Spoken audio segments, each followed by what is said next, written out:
मेरे दार्शनिक मित्रों, नमस्कार। दर्शन के संसार में आपका स्वागत है। अपने दर्शन के सफर में अब तक हम लोगों ने चारों वेदों और सभी उपनिषदों पर एक विस्तृत चर्चा कर ली है। यदि आपने अब तक पिछले वीडियोज नहीं देखे हैं तो इस वीडियो के बाद आप उसे भी देख सकते हैं। अपने दर्शन के सफर में आज हम लोग चलेंगे दक्षिण भारत की ओर और तमिल साहित्य के सबसे महान ग्रंथ तिरुकुरल को समझने का प्रयास करेंगे। साथ ही आज हम लोग तिरुकुरल के लेखक संत कवि तिरुवल्लुवर के दर्शन को भी समझने का प्रयास करेंगे। वीडियोज में आगे बढ़ने से पहले यदि आपने अभी तक हमारा चैनल सब्सक्राइब नहीं किया है, पहले चैनल सब्सक्राइब कर लीजिए और यदि वीडियो पसंद आए तो लाइक, कमेंट्स और शेयर करना ना भूलिए। आइए अब बात करते हैं तमिल वेद कहे जाने वाले ग्रंथ तिरुकुरल की। तिरुकुरल एक प्राचीन तमिल ग्रंथ है जिसे तिरुवल्लुवर नामक संत कवि ने रचा था। यह ग्रंथ मानव जाति के नैतिक, सामाजिक और आध्यात्मिक पक्षों को बहुत संक्षिप्त, सरल और गहन रूप में प्रस्तुत करता है। इसे तमिल साहित्य की सबसे महान रचनाओं में गिना जाता है तथा इसे तमिल वेद भी कहा जाता है। तिरुकुरल में कुल 1330 कुरल हैं। कुरल मतलब दो पंक्तियों की सूक्तियां। प्रत्येक कुरल दो पंक्ति का होता है जो अत्यंत सारगर्भित होते हैं। इसमें किसी विशेष धर्म का प्रचार नहीं किया गया है बल्कि सार्वभौमिक नैतिक मूल्यों को दर्शाया गया है। तिरुकुरल की तुलना दुनिया के महान ग्रंथों जैसे गीता, बाइबिल, कुरान आदि से की जाती है। तिरुकुरल को 3 खंडों में विभाजित किया जाता है। पहला खंड है अरम।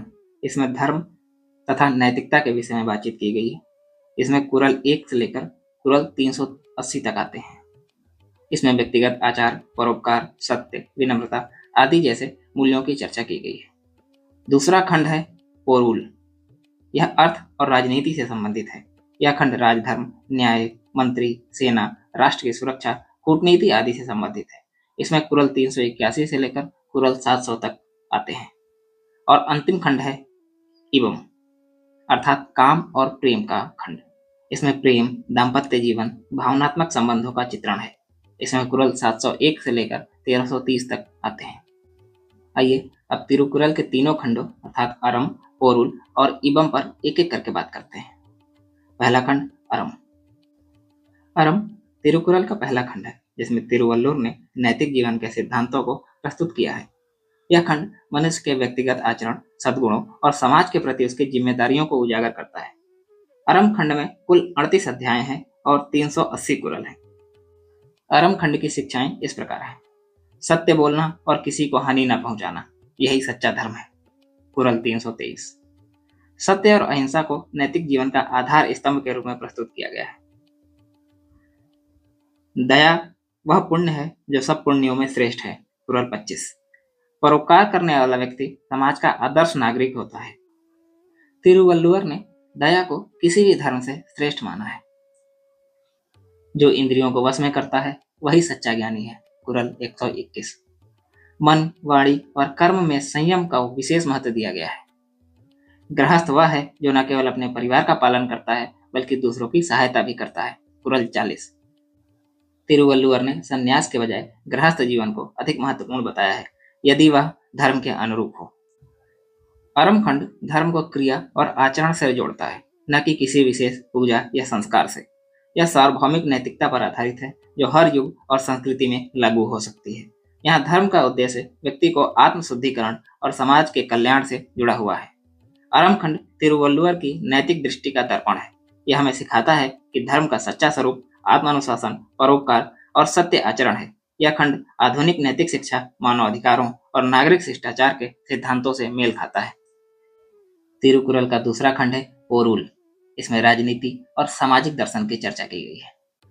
पोरुल खंड तिरुकुरल का सबसे विस्तृत खंड है। इसमें 70 अध्याय और कुल 700 कुरल हैं। यह खंड समाज, राजनीति, शासन और व्यक्तिगत आचरण की व्यवहारिकताओं को उजागर करता है। इसमें तिरुवल्लुवर ने आदर्श राज्य, राजा, मंत्री, न्याय, युद्ध, दूत और प्रजा की भूमिकाओं को स्पष्ट किया है। राजा का सबसे बड़ा गहना उसका न्याय है, न कि मुकुट या आभूषण। कुरल 382। तिरुवल्लुवर के अनुसार राजा को धर्मिष्ठ, न्यायप्रिय, बुद्धिमान और प्रजावत्सल होना चाहिए। वह प्रजा के कल्याण को सर्वोच्च स्थान देते हैं। मंत्री वह होना चाहिए जिसमें बुद्धि, साहस और व्यवहार कुशलता हो। कुरल 421। एक योग्य मंत्री शासन की रीढ़ होता है जो राजा को सही दिशा देता है। अन्याय पर चुप रहने वाला भी अपराधी होता है। कुरल 550। तिरुवल्लुवर का मानना है कि न्याय प्रणाली ऐसी होनी चाहिए जो दोषी को दंड और निर्दोष को सुरक्षा दे। राजा की प्रतिष्ठा तभी बढ़ती है जब प्रजा सुखी हो। कुरल 543। प्रजा की भलाई को शासन का मूल उद्देश्य बताया गया है। समाज के सभी वर्गों के कल्याण पर जोर दिया गया है। धन वह है जो दूसरों के काम आए, केवल संग्रह करना लोभ है। कुरल 216। व्यवसाय, खेती और दान को जीवन का अभिन्न अंग बताया गया है। केवल अर्जन नहीं, उपयोग भी धर्म संगत होना चाहिए। शांति तभी मूल्यवान है जब वह आत्मसम्मान के साथ हो। कुरल 559। युद्ध तभी उचित है जब अत्याचार के विरुद्ध हो, परंतु युद्ध से पहले कूटनीति और संवाद को प्राथमिकता दी गई है। तिरुवल्लुवर ने राजनीति को नैतिकता के अधीन रखा है। शासन की सफलता को न्याय, प्रजा कल्याण और सुशासन से मापा गया है। इसमें यथार्थवादी दृष्टिकोण है जो न आदर्शवाद में उलझता है और न ही निराशावाद में गिरता है। पोरुल खंड तिरुवल्लुवर के व्यवहारिक, सामाजिक और राजनीतिक दर्शन का दर्पण है। यह खंड आज की लोकतांत्रिक राजनीति, नीति निर्माण और प्रशासन के लिए भी मार्गदर्शक सिद्धांत प्रदान करता है। इसकी सर्वकालिकता और व्यवहारिकता ही इसकी महानता है। तिरुकुरल का तीसरा खंड है इनबम, प्रेम और दाम्पत्य जीवन से संबंधित। इनबम तिरुकुरल का तीसरा खंड है जिसमें 25 अध्यायों में कुल 250 कुरल हैं। यह खंड मुख्यतः मानव प्रेम, भावनात्मक संबंध, दाम्पत्य जीवन, प्रेम और वियोग तथा पुनर्मिलन जैसे विषयों पर केंद्रित है। यह खंड प्राचीन संगम साहित्य की अगम काव्य परंपरा से प्रेरित है। प्रेम वह मिठास है जो मन को जीत लेती है, न कि केवल शरीर को। कुरल 1091। तिरुवल्लुवर प्रेम को केवल भौतिक आकर्षण नहीं मानते, बल्कि मन, आत्मा और भावना का गहन मिलन मानते हैं। जब से उनकी आंखों ने मुझे देखा है, तभी से मेरा हृदय उनका हो गया है। कुरल 1100। प्रेम की पहली झलक, पहली भावना और हृदय में उसकी प्रतिक्रिया को बेहद कोमलता के साथ प्रस्तुत किया गया है। उनके बिना बीते पल एक युग के समान लगते हैं। कुरल 1233।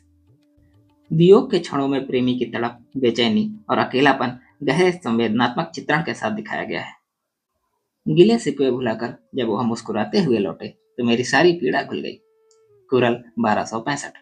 दाम्पत्य जीवन के उतार चढ़ाव को परिपक्वता और मृदुता के साथ चित्रित किया गया है। पुनर्मिलन को भावनात्मक शांति का प्रतीक माना गया है। सच्चा जीवन वही है जहां पति पत्नी के हृदय एक हो जाते हैं। कुरल 1105। तिरुवल्लुवर के लिए विवाह केवल सामाजिक बंधन नहीं, बल्कि आत्मिक एकता और परस्पर आदर का पवित्र संबंध है। इनबम खंड में भावनाओं की कोमलता, सुंदरता और गरिमा को सम्मान मिला है। यहाँ प्रेम संतुलित, गरिमामय और पारस्परिक समझ पर आधारित है। यह प्रेम केवल काम तक सीमित नहीं, बल्कि एक नैतिक और सांस्कृतिक संबंध है। इनबम खंड तिरुवल्लुवर के मानवीय दृष्टिकोण का सुंदर पक्ष है। यह खंड प्रेम को एक सांस्कृतिक, नैतिक और सौंदर्य बोधपूर्ण अनुभव के रूप में प्रस्तुत करता है। यह दाम्पत्य जीवन में समरसता, आत्मीयता और संवेदना का संदेश देता है। तिरुकुरल ने नैतिक मूल्यों को एक स्थायी और सार्वभौमिक सत्य के रूप में प्रस्तुत किया है। सत्य, करुणा, अहिंसा, संयम, क्षमा ये सब गुण किसी धर्म विशेष से जुड़े बिना मनुष्य के कर्तव्य के रूप में माने गए हैं। तिरुवल्लुवर ने धर्म या ईश्वर को बहुत ही सीमित स्थान दिया है। उनका ध्यान मनुष्य के जीवन, समाज और संबंधों पर है। वह जीवन के 3 प्रमुख क्षेत्रों धर्म, अर्थ और काम को इस रूप में प्रस्तुत करते हैं कि यह जीवन संस्कार बिना किसी आध्यात्मिक चमत्कार या मोक्ष की अपेक्षा के भी श्रेष्ठ और सफल हो सकता है। अहिंसा, सत्य, वैराग्य, संयम आदि जिन मूल्यों का बहुत जोर तिरुकुरल में है, वे जैन दर्शन से प्रभावित माने जाते हैं। जीवों की करुणा, पुनर्जन्म का संकेत और कर्म का फल, यह सब कुछ बौद्ध दर्शन की छाया भी दर्शाता है, हालांकि इसका कोई प्रत्यक्ष उल्लेख नहीं है। तिरुवल्लुवर वेद, उपनिषद या आत्मा मोक्ष की बातें नहीं करते, लेकिन नैतिकता की जो स्थायित्व वे दिखाते हैं वह कुछ हद तक अद्वैत वेदांत की भांति संसार के भीतर ही दिव्यता देखने का संकेत करती है। तिरुकुरल का सबसे बड़ा गुण है इसकी व्यवहारिकता। यह दर्शन को जीवन से जोड़ता है। राजा से लेकर सामान्य गृहस्थ तक हर किसी के लिए उपयोगी नीति सूत्र देता है। तिरुकुरल एक जीवन दर्शन है जो न तो पूरी तरीके से धार्मिक है और न ही पूरी तरीके से नास्तिक या आस्तिक। यह एक संतुलित, तात्विक और व्यवहारिक मार्ग दिखाता है। जिसमें नैतिकता को धर्म से ऊपर स्थान दिया गया है। इसे हम एक नैतिक दार्शनिक ग्रंथ कह सकते हैं। आइए अब संक्षेप में तिरुकुरल के लेखक और संत कवि तिरुवल्लुवर के दर्शन की चर्चा कर लेते हैं। तिरुवल्लुवर का नैतिक दर्शन। तिरुवल्लुवर का नैतिक दर्शन अत्यंत व्यवहारिक, सार्वभौमिक और धर्मनिरपेक्ष है। तिरुवल्लुवर धर्म को केवल पूजा, अनुष्ठान या धार्मिक पहचान से नहीं जोड़ते। उनके लिए धर्म सदाचरण है। धर्म वही है जो किसी को पीड़ा न दे। कुरल 34। इससे स्पष्ट है कि तिरुवल्लुवर की धर्म की धारणा करुणा, अहिंसा, सत्य और संयम पर आधारित है, न कि विधि विधान पर। तिरुवल्लुवर के नैतिक दर्शन का आधार सत्य और अहिंसा है। सत्य बोलना ही सभी धर्मों की आत्मा है। कुरल 323। अहिंसा वह गुण है जो सभी पुण्यों में श्रेष्ठ है। कुरल 321। तिरुवल्लुवर के अनुसार इंद्रियों पर नियंत्रण और क्रोध पर विजय नैतिक मनुष्य की पहचान है। क्रोध को वश में करना वीरता है, दूसरों को हराना नहीं। कुरल 158। गृहस्थ जीवन को उन्होंने त्याग नहीं बल्कि नैतिकता का केंद्र माना है। पति पत्नी, माता पिता, संतान सबके कर्तव्यों नैतिकता की शिक्षा दी गई है। तिरुवल्लुवर मानते हैं कि मनुष्य का जीवन तभी सार्थक है जब वह दूसरों के काम आए। परोपकार को उन्होंने जीवन का सबसे ऊंचा धर्म माना है। जिन्होंने दूसरों का उपकार किया वे ही सच में जीवित हैं। कुरल 572।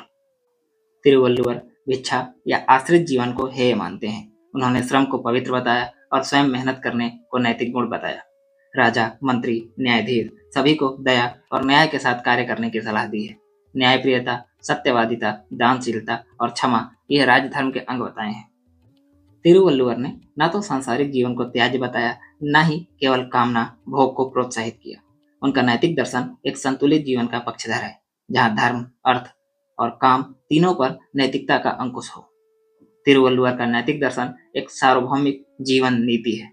यह दर्शन व्यक्ति को आत्मनियंत्रित, समाज के प्रति उत्तरदायी और न्यायप्रिय बनाती है। वह धर्म को कर्म में और कर्म को नैतिकता में खोजते हैं। आइए अब समझते हैं तिरुवल्लुवर के सामाजिक दर्शन को। तिरुवल्लुवर का सामाजिक दृष्टिकोण अत्यंत प्रगतिशील, न्यायप्रिय और मानवतावादी है। उनका सामाजिक दर्शन एक ऐसे समाज की परिकल्पना करता है जो नैतिकता, करुणा, समानता और उत्तरदायित्व पर आधारित हो। तिरुवल्लुवर जाति, धर्म, वंश या जन्म पर आधारित श्रेष्ठता को अस्वीकार करते हैं। उनके अनुसार व्यक्ति की चरित्र और आचरण ही उसकी वास्तविक पहचान है। जन्म नहीं, आचरण ही मनुष्य को श्रेष्ठ बनाता है। कुरल 972। परिवार को तिरुवल्लुवर ने समाज का पहला संगठन माना है। वह घर स्वर्ग है जहाँ स्त्री सच्ची निष्ठा रखती है। कुरल 45। तिरुवल्लुवर मानते हैं कि मनुष्य का कर्तव्य है कि वह केवल अपने लिए न जिए, समाज के लिए उपयोगी बनना और दूसरों की सहायता करना सबसे बड़ा धर्म है। जो दूसरों के लिए कुछ नहीं करता वह मृत के समान है, चाहे वह जीवित ही हो। कुरल 991। किसी भी समाज की स्थिरता और गरिमा श्रमशीलता पर आधारित होती है। भिक्षावृत्ति और परजीवी जीवन को उन्होंने तिरस्कृत किया है। हाथों से काम करने वाले ही राजा जैसे हैं, शेष केवल खाने के अधिकारी हैं। कुरल 532। तिरुवल्लुवर का सामाजिक दर्शन एक न्यायपूर्ण, कल्याणकारी राज्य की मांग करता है। राजा का कर्तव्य है प्रजा की रक्षा, करुणा से युक्त न्याय, दंड में संतुलन और लोभ से रहित प्रशासन। राजा वह नहीं जो शासन करता है, राजा वह है जो न्याय करता है। कुरल 545।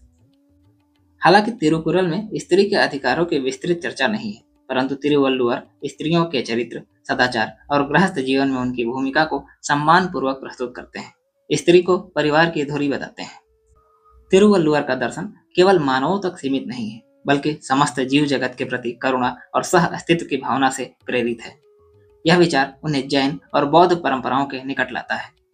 तिरुवल्लुवर का सामाजिक दर्शन एक नैतिक, समतामूलक और मानव केंद्रित समाज की परिकल्पना करता है, जहां हर व्यक्ति अपने कर्तव्यों के प्रति जागरूक है, शासक न्यायप्रिय है, समाज सेवा को धर्म माना जाता है और सभी के साथ समानता और करुणा का व्यवहार किया जाता है।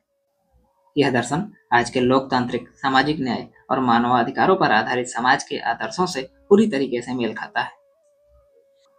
आइए अब समझते हैं तिरुवल्लुवर का राजनीतिक दर्शन। तिरुवल्लुवर तिरुकुरल के माध्यम से नैतिक या सामाजिक ही नहीं बल्कि एक सशक्त और संतुलित राजनीतिक दर्शन भी प्रस्तुत करते हैं। उनका राजनीतिक दृष्टिकोण एक आदर्श राज्य, न्यायप्रिय शासक और जन कल्याणकारी शासन की रूपरेखा देता है। तिरुवल्लुवर के अनुसार राजा को केवल शक्तिशाली नहीं बल्कि नैतिक, दयालु और न्यायप्रिय और दूरदर्शी होना चाहिए। एक राजा के लिए न्याय ही आभूषण है। कुरल 382। तिरुवल्लुवर न्याय को शासन का मूल आधार मानते हैं। दंड का उद्देश्य प्रतिशोध नहीं, सुधार और समाज की रक्षा है। दंड में संतुलन ही राज्य की स्थिरता है। बहुत अधिक या बहुत कम दंड दोनों ही हानिकारक है। कुरल 550। राजा को योग्य, बुद्धिमान और नैतिक सलाहकारों से घिरे रहना चाहिए। केवल चापलूस या वंशानुगत मंत्री नहीं बल्कि गुण और विवेक के आधार पर चुनाव जरूरी है। जो दूसरों की बातों को परख कर निर्णय ले वही सच्चा मंत्री है। कुरल 441। तिरुवल्लुवर ने राष्ट्र की सुरक्षा के लिए संगठित सेना और युद्ध नीति की भी बात की है, परंतु वह आक्रामकता के नहीं, न्याय की रक्षा के पक्षधर हैं। शत्रु को हराने से पहले उसकी शक्ति, स्थान और समय का विचार कर लेना बुद्धिमानी है। कुरल 770। कुरल का राजनीतिक दर्शन प्रजा केंद्रित है। प्रजा सुखी है तो शासन स्थिर है, प्रजा दुखी है तो शासन का सिंहासन डोलता रहता है। कुरल 385। तिरुवल्लुवर करों को आवश्यक मानते हैं, लेकिन कहते हैं कि कर न्यायपूर्ण, सहनीय और जनहितकारी हो। जिस प्रकार फूल से मधु निकाला जाता है, वैसे ही प्रजा से कर लेना चाहिए बिना उन्हें कष्ट दिए। कुरल 560। तिरुवल्लुवर ने शांति और संवाद को प्राथमिकता दी है, युद्ध को अंतिम विकल्प माना है। जिसे बिना युद्ध के ही जीता जा सकता हो, उसे ताकत से क्यों हराना है। कुरल 471। तिरुवल्लुवर का दर्शन एक समग्र जीवन दृष्टि है, जो व्यक्ति, समाज और शासन तीनों को नैतिकता के सूत्र में बांधता है। यह दर्शन न तो केवल धार्मिक है और न ही केवल सांसारिक, बल्कि दोनों का बेहतरीन संतुलन है। आज के लोकतंत्र, मानवाधिकार और सामाजिक न्याय के मूल्यों से यह चिंतन पूरी तरीके से मेल खाता है। तिरुकुरल एक ऐसी कृति है जो मानव जीवन के सभी पहलुओं, नैतिक, सामाजिक, राजनीतिक और व्यक्तिगत का संतुलित और गहन विश्लेषण प्रस्तुत करती है। तिरुवल्लुवर का यह ग्रंथ आज भी मानवता के लिए प्रकाश स्तंभ के समान है, जो हमें सही मार्ग पर चलने की प्रेरणा देता है। संभवतः इसीलिए इसे तमिल वेद भी कहा जाता है तथा सर्वधर्म संभाव का महान ग्रंथ माना जाता है। यह था तमिल साहित्य के महान ग्रंथ तिरुकुरल का एक संक्षिप्त परिचय। आज हम लोगों ने तिरुकुरल के साथ साथ तिरुवल्लुवर के दर्शन को भी समझने का प्रयास किया। आपको हमारा यह प्रयास कैसा लग रहा है, कमेंट बॉक्स में बताइए। यदि अब तक आपने हमारा चैनल सब्सक्राइब ना किया हो तो कृपया चैनल सब्सक्राइब कर लीजिए। जिज्ञासा बनाए रखिए और नए नए ज्ञान को हासिल करते रहिए। हम मिलते हैं आपसे किसी नए वीडियो में। धन्यवाद।